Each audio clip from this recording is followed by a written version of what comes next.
Bike lanes are spaces installed along roads for cyclists to use.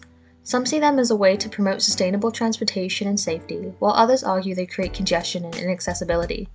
Today, we'll look at one of Vancouver's most controversial bike lanes. The temporary bike lane along Stanley Park Drive opened during the COVID-19 pandemic. In 2020, Stanley Park became a crucial outdoor space for Vancouverites to escape self-isolation and stay active.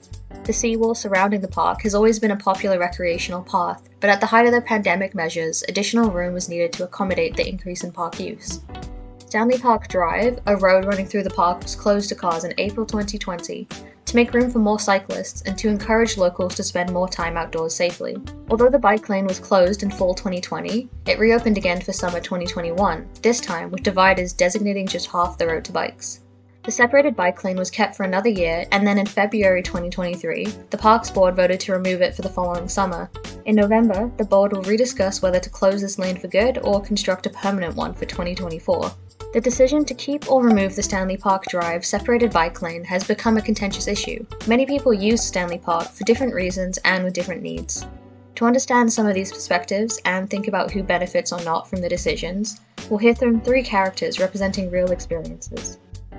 Hi, I'm Drew, and every day I commute from Langley to my job at Stanley Park Horse-Drawn Tours. With only one lane for vehicles, it's frustrating getting stuck in traffic on the way to and from work. Sometimes on busy days, the line of cars backed up is so long that it blocks the intersection at Georgia and Denman. On top of that, when I'm driving the horse carriage, it feels less safe to have a line of cars stuck behind us. Sometimes we've even had to deal with angry drivers honking their horns. I'm also worried that this limited vehicle access has impacted businesses in the park, like the carriages and the tea house.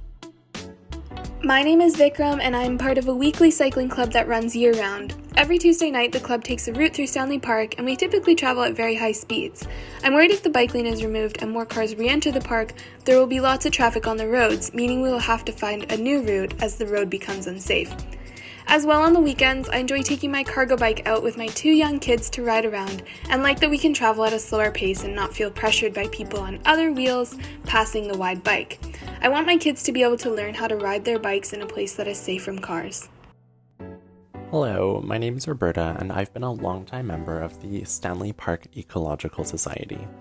Because I'm in a wheelchair, I need my accessible car to drive to our weekly meetings. While I appreciate that cyclists like the protected bike lane, it's really slowed down traffic and makes my trips much longer than before.